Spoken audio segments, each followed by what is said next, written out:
Okay, so for young women, I do see a little bit. I mean, it's TikTok, God only knows. Yeah. But you see the younger women putting on the dresses, doing the trad content. Do you see the younger women going that route? I see little what do they call them? Sprouts of grass. For every one legit, I think there's 9 posers. Well, yeah. Yeah, I think obviously like cake tits. right, whatever. Hey guys, big crucifix and some tiggle bitties. I know.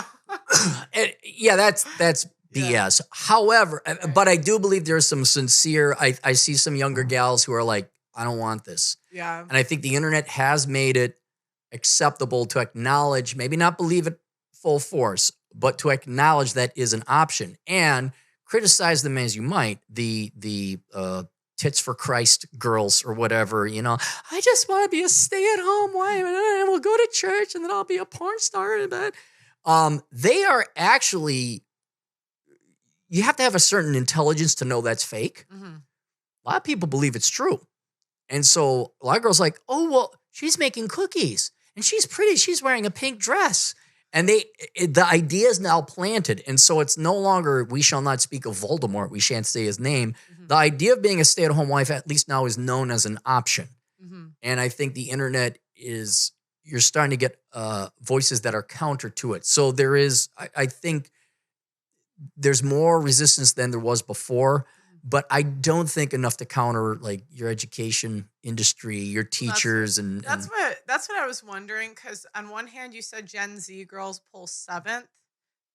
Yes, like they rank men 7th. Yes, I talked to my younger sisters, and I think I get more of like an insight than maybe some people because I have a sister that's like one's 17, one's 20. You got boots on the ground, yeah.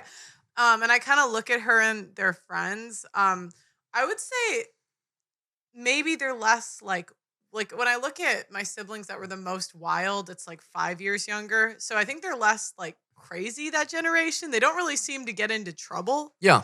But I wouldn't say they're like dying to be wives and mothers, them and their friends. No, and that polling data is, keep in mind they're younger. Ask a 19-year-old girl, what's your priorities? Well, it probably should be education and getting your finances together and looking at a job. Plus, let's just be honest, the men are in no condition to get married themselves. Right. I mean, we could go do a whole other show on the low quality of men and living at home and overweight and skinny fat and soy boys and all that other stuff. So women are somewhat in a paradox or a quandary where, well, what are you going to do until you're 25 or 26? And I get actually a little bit of guff and flack where I'm like, well, yeah, you should go to school or go get a trade or go into engineering. Yeah, it's a good skill to have. Some maybe work from home, so you could work from home and have kids later on. Well, what I was thinking, I saw a job posting for a woman that would make, well, I'm assuming it's a diversity inclusion position. All right. And it was paid $22 an hour. Uh-huh. Then there was a firefighter position, also paid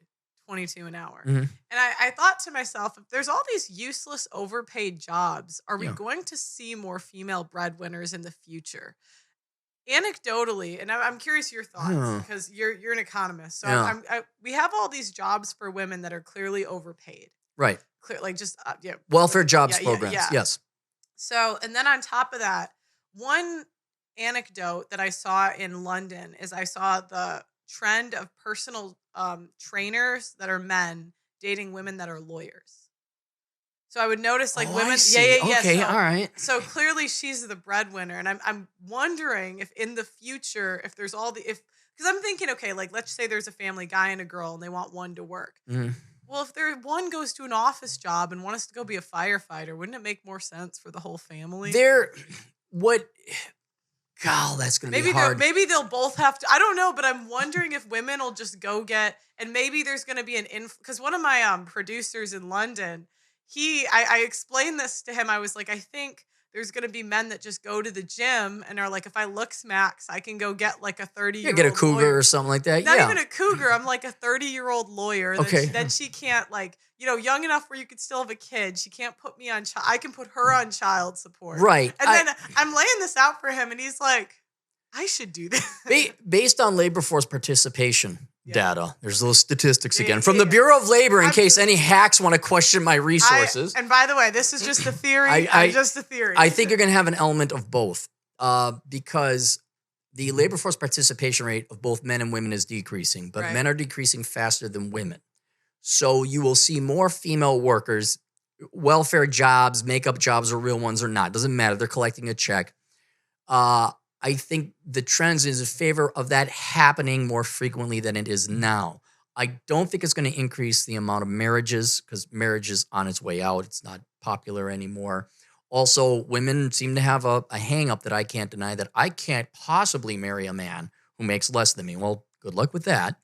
But I don't think. Well, what else are if you're a high earning chick, what the fuck else are you supposed to do? Wait out? I don't care. It's not my problem. No, that's what I wonder. They could figure it out. If you're gonna go make a ton of money, what else do you expect?